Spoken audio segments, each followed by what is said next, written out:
이곳은 학생 중심의 전면 개방형 교육과정을 운영하는 서울 하나고등학교입니다. 지금부터 거북선을 주제로 한 교과 기반 융합 프로젝트 성과에 대해 살펴보겠습니다. 거북선은 판옥선에 개판을 한 것이므로 모두 3층으로 되어 있습니다.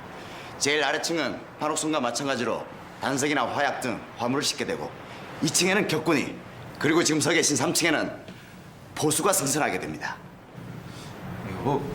보건력이 문제가 되진 않겠습니까? 아무래도 개판을 하였으면 위가 무거워질 것인데 그 높이마저 판옥선과 같다면 균형이 맞을지. 차라리 한 층을 없애고 2층 구조로 만드는 것이 어떻겠습니까? 하면 배가 확실히 안정감은 있을 것인데요. 일리 있는 말이야. 전투선이 보건력이 떨어지면은 전투선으로서 제 기능을 못할 가능성이 크지. 지금이라도 2층으로 만들어 보는 것이 어떻겠습니까? 하면 보수와 격군이 한 공간에 위치하게 되질 않겠느냐. 노를 젓는데 필요한 공간이 얼마인지 지휘장인 네가 모르지는 않을 터. 보수와 격군을 같은 공간에 둔다면 포를 쏘기 위해서는 격군이 쉬어야 하질 않겠느냐. 물론 그렇습니다. 허나 보건력이 떨어지면 배 자체가 망실될 가능성이 있습니다. 그것이야말로 가장 큰 문제가 아니겠습니까? 제 생각엔 어차피 목 부분에 화포를 탑재하겠다 했으니 돌격할 때는 그 포로 기선을 잡고 전투가 진행되면 귀선을 세우고 일제히 포격을 하는 것이 좋을 듯합니다만. 지휘장의 말이 일리가 없는 것은 아니나 아무래도 보수와 격군을 한 공간에 둔다면 전투의 효율은 현저히 떨어질 것이야. 아니 그야 나는 보수와 격군을 꼭 분리를 했으면 한다만. 그렇지요. 제 생각도 자수사 영감과 같습니다. 허나 다른 사람도 아닌 지휘장이 제기한 문제이니 철판을 덧대는 작업을 하기 전 마지막으로 다시 한번 주밀하게 살펴보고토록 하거라. 알겠느냐? 예, 장군.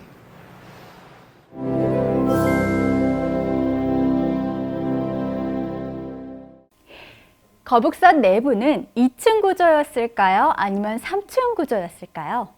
지금도 계속되고 있는 거북선 내부 구조 논쟁에 대해 알아보겠습니다.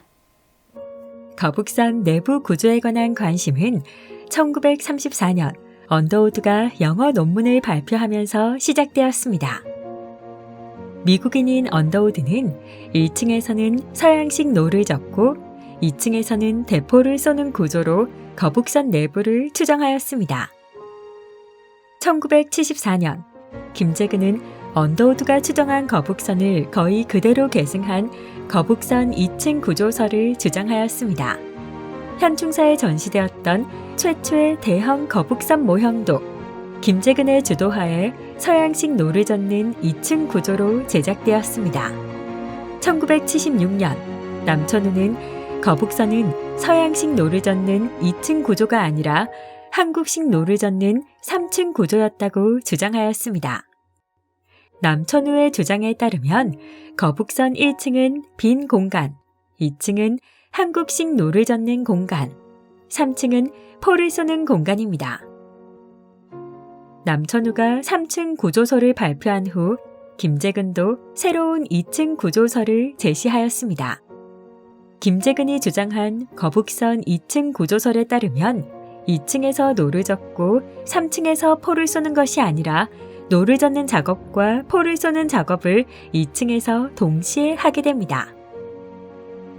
1978년 해군은 국가표준설계 거북선 도면을 발표하였습니다. 이 설계도를 근거로 실물 크기의 거북선을 제작하여 해군 사관학교에 전시하였습니다. 이때부터 영화와 드라마, 모형과 도서 사파들은 해군 사관학교에 전시된 거북선을 토대로 제작되었습니다. 이렇게 거북선 실물을 2층으로 제작하면서 2층 구조설은 3층 구조설을 누르고 정설이 되었습니다. 2층 구조 거북선의 장점은 배의 무게중심이 낮아 복원력이 뛰어나다는 것입니다.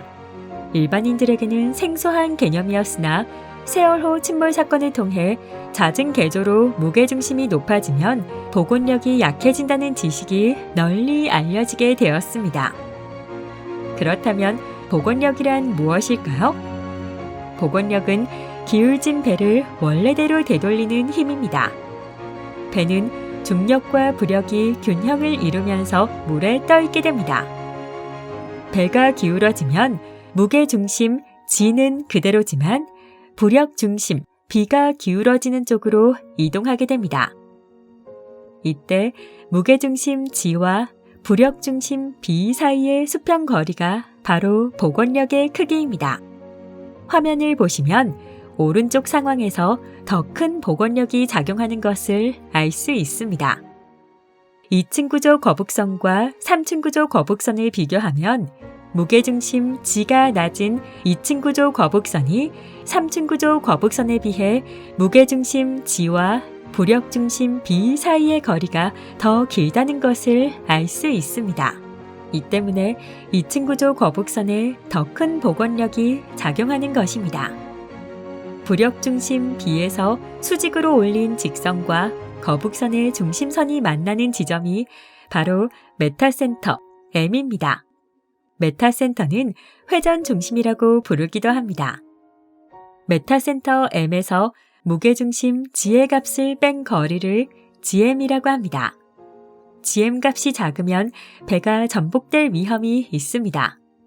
무게중심 G가 메타센터 M보다 더 높아지는 경우에는 GM 값이 마이너스이므로 배는 복원력을 상실하고 전복됩니다.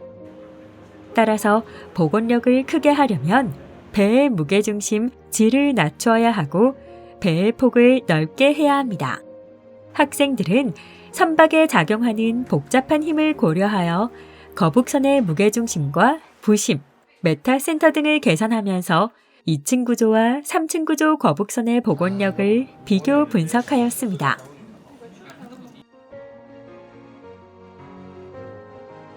저희는 물리 시간에 중력이랑 부력 그리고 토크 등의 개념을 배웠는데 실제로 선박의 복원력을 계산하는 과정에서 이러한 개념들을 사용을 해서 충분히 이해를 할 수 있었고 또한 이러한 개념들이 메타센터를 계산하는데 굉장히 유용할 수 있게 사용할 수 있었습니다. 메타센터나 무게중심 그리고 복원력의 부분에서 2층설이 더 안정적이라는 결론에 도달했습니다. 2층 구조 거북선의 약점은 한국식 노를 젓는 격군과 활이나 대포를 쏘는 전투원들이 같은 공간에서 활동한다는 것입니다.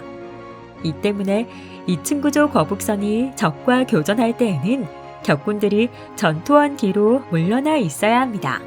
반대로 이동 중에서는 전투원들이 격군 뒤로 물러나 있어야 합니다.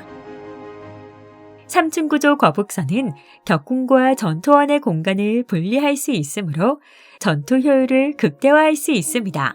무엇보다도 기존 판옥선에 지붕을 덮는 방식으로 개조할 수 있다는 점도 3층 구조 거북선의 장점입니다. 학생들은 거북선과 판옥선의 상부 구조를 비교하여 둘 모두 짜맞춤 방식으로 건조되어 튼튼한 구조를 취하고 있음을 발견하였습니다. 이를 토대로 서양의 복층 전열함과 마찬가지로 여러 층에서 수많은 대포를 발사하는 방식도 충분히 가능하다는 결론을 내렸습니다. 3층 구조 거북선의 복원력을 늘리기 위해서는 3층의 무게를 가볍게 한다기보다는 2층 구조의 무게를 더 늘려서 무게중심을 아래로 낮추면 될 것 같습니다. 대항해 시대의 선박은 세계사적 공간을 넓힌 중요한 매개체였습니다. 16세기 이후 발전한 서양 전열함은 복층에서 포를 발사하는 구조입니다. 거북선의 상판도 한옥과 같은 굉장히 견고한 구조를 가졌기 때문에 2층과 3층에서 동시에 포를 방파할 수 있었던 것으로 생각됩니다. 임진왜란 당시에 서양의 군함들처럼 3층 구조 거북선에서 2층과 3층에서 모두 포격을 할 수 있다면 복원력 문제를 해결할 수 있습니다. 2층에 설치된 함포들의 무게 덕분에 배 전체의 무게 중심이 낮아지기 때문입니다.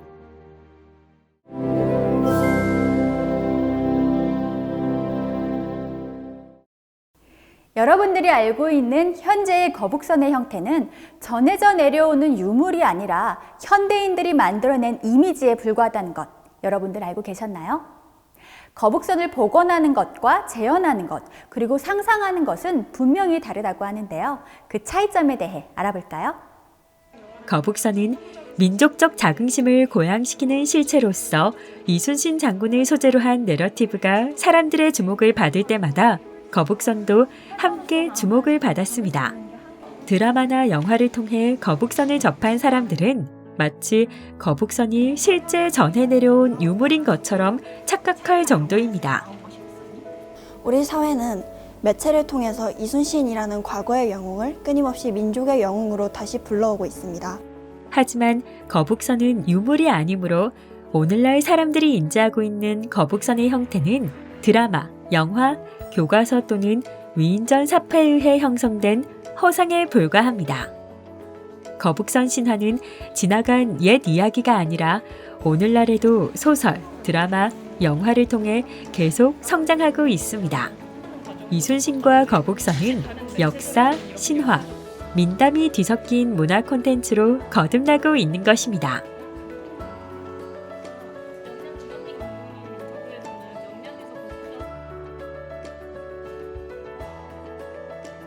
저희가 영화 명량 등을 분석해 보았을 때 아무래도 다른 일본의 배들에 비해서는 거북선이 더 크게 묘사되는 경우가 많았습니다. 해군에서 거북선을 실물로 제작한 이래 전국 곳곳에서 잊을만 하면 거북선을 복원한다는 뉴스가 들려오고 있습니다. 실물이 남아있지 않아 복원이 불가능함에도 불구하고 거북선 복원이라고 부르는 까닭은 일반인은 물론 거북선 연구자조차도 복원, 준복원, 재현, 창제를 엄격하게 구분하지 않고 모두 복원으로 통칭하고 있기 때문입니다. 우리는 복원으로 통칭하고 있는 개념들을 5단계로 세분하였습니다. 먼저 복원은 원래대로 회복하는 것이기 때문에 일부분이라도 실물이 반드시 있어야 하며 엄밀히 말해 실물이 남아있지 않으면 추정에 불과합니다.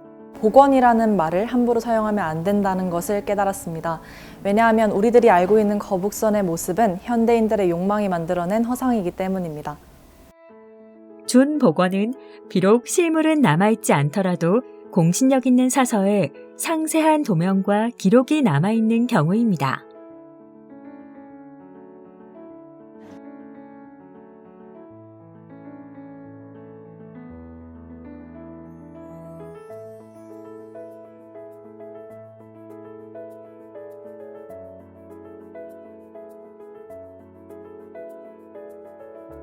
대표적인 준복원 사례는 수원 화성입니다. 화성은 대부분 오늘날 다시 건설하였음에도 유네스코 세계문화유산으로 지정될 수 있었습니다. 화성이 복원에 준하는 수준으로 인정받을 수 있었던 까닭은 국가가 출간한 화성 성역 의궤라는 공신력 있는 건설 백서가 있었기 때문입니다. 수원 화성의 경우에는 조선 후기에 건설되면서 그 상세한 기록이 남아있었지만 하지만 임진왜란 이후에 계속되어 계승되어 온 거북선의 경우에는 그 상세한 기록이 남아있지 않게 되어서 아쉽습니다.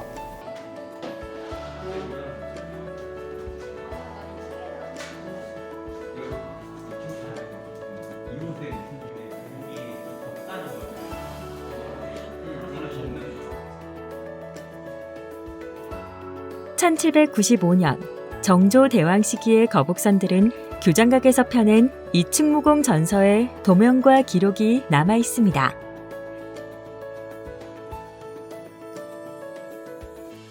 오늘날까지 남아있는 기록과 도면을 근거로 1795년 당시의 거북선을 추정하여 재현하는 것은 가능합니다.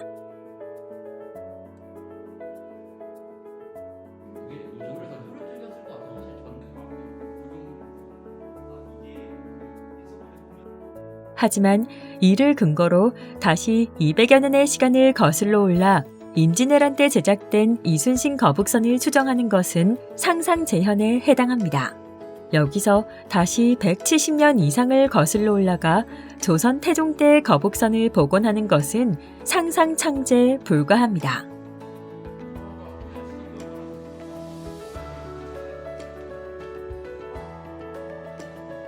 눈이 있는 게 더 합리적인 것 같긴 한데 여기는 문 거.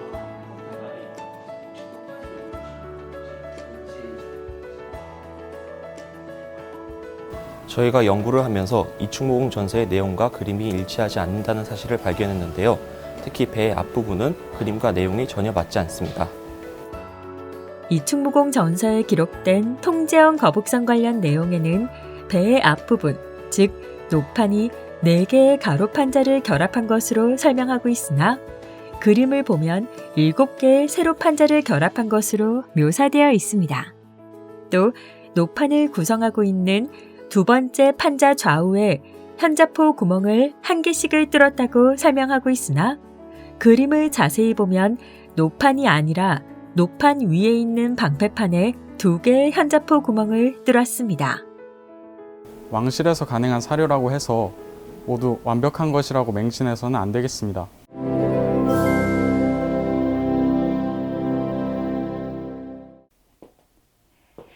여러분은 실험 고고학이라는 역사 연구 방법에 대해 들어보셨나요?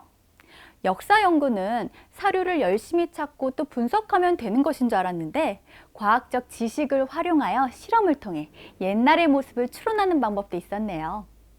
실험 고고학을 통해 거북선 내부 구조 탐구에 활용한 사례를 살펴볼까요? 사료를 자의적으로 해석한 후 현대의 공학적 지식이나 과학적 상상력을 근거로 거북선을 제작하는 것은 상상 창제에 불과합니다.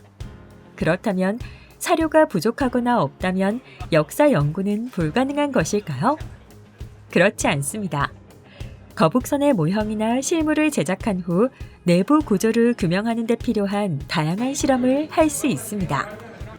이를 실험 고고학적 방법이라고 합니다. 흑색 화약은 얼마나 많은 연기를 발생시킬까요? 조심하고. 오케이. 학생들은 총통을 발사할 때 발생하는 연기에 주목하였습니다. 흑색 화약의 치명적인 약점은 발사 시에 엄청난 연기를 발생시킨다는 점입니다. 거북선과 같이 밀폐된 공간에서 여러 대의 대포를 동시에 발사하게 되면 노를 젓는 격군들과 병사들은 모두 질식하게 될 것입니다. 밀폐된 거북선 내부에서 발생하는 엄청난 양의 연기는 전투원들의 시야를 가림은 물론 격군들을 질식시킬 수 있습니다. 학생들은 시약 실험을 통해 흑색 화약에서 발생하는 연기의 흐름을 탐구하였습니다. 이처럼 흑색 화약을 연소시키면서 발생하는 연기의 양을 고려해보면 격군과 전투원을 분리할 수 있는 3층 구조가 더 적합하다고 생각이 됩니다. 물 위에 떠있는 배는 어떻게 움직이고 있을까요? 흔들리는 배의 복잡한 운동은 6개의 운동으로 분해하여 설명할 수 있습니다. 학생들은 흔들리는 배의 운동을 구현한 시뮬레이터를 직접 개발하였습니다. 이 시뮬레이터를 개발하기 위해서는 흔들리는 배의 운동을 꼼꼼하게 분해하여 따져보고 매스매티카와 같은 수학 소프트웨어를 통해 수치 해석을 해야 합니다. 수치 해석적인 방법으로 운동 방정식의 해를 구하고 나니 흔들리는 배 위에서의 움직임이 얼마나 복잡한지 알 수 있었습니다. 흔들리는 배 위에서 포를 발사할 경우 발사하는 순간 화포의 위치가 계속 바뀌게 됩니다. 이처럼 초기 상태의 변임 통제가 안 되기 때문에 원거리 포격의 정확성이 현저하게 떨어지게 됩니다. 파도에 의해 배가 흔들릴 때는 대포의 궤적에 영향을 줄 수 있는 요인이 많기 때문에 실제 전투 시에는 원거리 포격을 하기에는 대포가 충분히 정확하지 않았을 것이라는 것을 실험적으로 확인했습니다.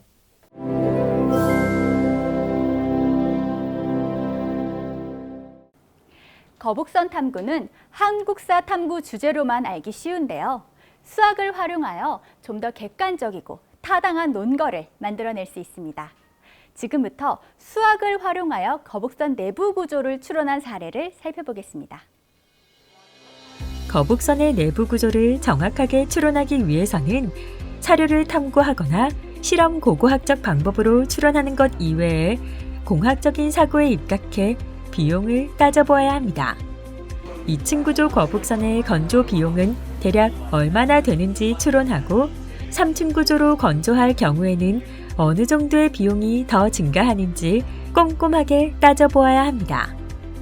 학생들은 먼저 임진왜란과 비슷한 시기의 소나무의 종류와 분포를 조사한 후 소나무의 나이가 100년 정도인 중남부 평지형 소나무의 크기를 평균치로 추정하였습니다. 소나무는 바로 목재로 사용할 수 있는 것이 아니라 상당한 시간을 건조해야 하므로 나무를 베고 건조하는 작업에 많은 공임이 들어갑니다. 산림 자원을 가공해 선박용 목재로 부가가치를 창출하는데 생각보다 많은 비용이 들어간다는 것을 알게 되었습니다. 학생들은 사료를 통해 임진왜란 당시의 기후 조건을 추론한 후 당시 기후가 목재 건조에는 최악의 조건임을 밝혀냈습니다. 거북선에는 얼마나 많은 목재가 필요할까요? 학생들은 거북선을 여러 개의 모듈로 분해한 후 현대 조선공학에서 선박의 면적 계산에 사용하는 수식을 활용하여 거북선 제작에 필요한 갑판과 벽면의 면적을 계산하였습니다. 학생들의 계산에 따르면 거북선을 2층 구조로 만들면 세 척을 건조할 수 있지만 3층 구조로 제작할 경우에는 2척밖에 건조할 수 없게 됩니다. 단순 계산으로 거북선을 2층에서 3층으로 올렸을 때 목재 사용량이 33% 증가해야 하는데 저희가 따져보니 약 54.7%가 증가하였습니다. 건조 비용과 더불어 따져보아야 할 것은 유지보수 비용입니다. 목선은 썩기 마련이므로 주기적으로 개조를 해야 합니다. 3층 구조 거북선의 유지보수 비용은 2층 구조 거북선에 비해 많이 들어갈 수밖에 없습니다. 이와 같이 거북선 건조에 필요한 목재 최적과 유지보수 비용들을 계량적으로 따져보면 2층 구조 거북선이 3층 구조에 비해 더 실용적입니다. 단순히 소나무를 베어서 선박을 제작한다고 생각하면 안 되겠다고 생각하게 되었습니다. 앞으로 2층 구조의 거북선과 3층 구조의 거북선의 편익과 비용 관계를 조금 더 꼼꼼히 따져보도록 하겠습니다. 여러분 어떠셨나요? 거북선에 대해서는 이미 너무 많이 알려져서 더 이상 연구할 것이 없을 줄 알았는데 하나고 학생들의 탐구 과정을 살펴보니 관련 주제가 정말 무궁무진하네요.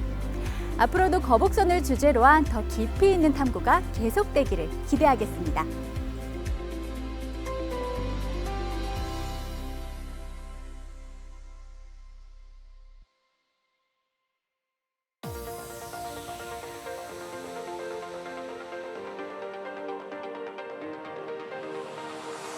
예, 저희 하나고등학교는 각 교과에서 배운 지식을 프로젝트나 과제 연구를 통해서 융합교육을 실천하는 학교입니다.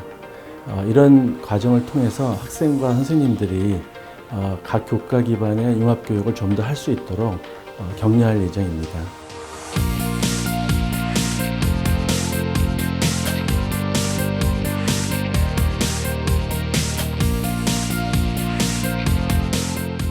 거북선에서 실제로 사용했던 무기들 이런 것들을 고증하고자 노력을 했습니다. 학생들이 이 화약 실험을 하다 보니까 좀 위험하고 좀 어려운 점들도 있었는데 안전 수칙을 잘 지키면서 학생들이 자기 주도적으로 탐구하도록 지도를 했습니다. 네, 저희가 고등학교 때 배우는 여러 가지 물리적 지식들을 이용을 해서 배 운동을 구현하는 데 초점을 두었고요. 그 다음에 발사체의 운동을 구현하는 데 초점을 두었습니다. 말로만 듣던 선박의 복원력을 상상만 하는 게 아니라 실제 모형을 만들고 물리적 지식을 활용하여 구체적으로 계산할 수 있도록 격려하였습니다. 이충무공 전서와 같이 공신력 있는 사료를 기반으로 분석을 하도록 지도하였고요. 그 공신력 있는 사료이기는 하지만 비판적 사고를 통해서 맹신하지 않고 분석하는 데 중점을 두고 지도하였습니다. 생각보다 어려운 수학적 개념들이나 복잡한 내용들이 포함되어 있었습니다. 그래서 저는 이제 학생들에게 이 부분을 계산할 때 어떤 개념을 생각해야 되는지, 무엇을 찾아보면 좋은지 그쪽을 중점적으로 지도했습니다. 상상과 추정을 배제하고 사료에 기반해서 연구한다는 것. 그리고 두 번째는 거북선도 하나의 역사적 실체이기 때문에 조선 전기부터 후기까지의 역사적인 변화 과정에서 전선, 그다음에 무기, 그다음에 인력 체계가 어떻게 변화하는지를 가지고 역사적인 시각으로 연구를 했습니다. 학생들이 흔히 국뽕이라고 알고 있는 그런 개념들을 좀 민족적 자긍심을 고취하는 메커니즘, 그런 방식으로, 그런 관점으로 좀 분석하고 해석할 수 있도록 지도하였습니다. 예, 저희 G팀은 임진왜란 당시 세계 여러 나라의 선박들을 비교 연구하였고, 그리고 당시 소빙기 때 추웠던 기후를 반영해서 어떤 변화가 있는지에 대해서도 연구했습니다. 그리고 한옥 재료화의 연구를 통해서 당시 조선의 건축 기술 그리고 제조 기술에 대해서도 다양한 각도로 연구를 하였습니다.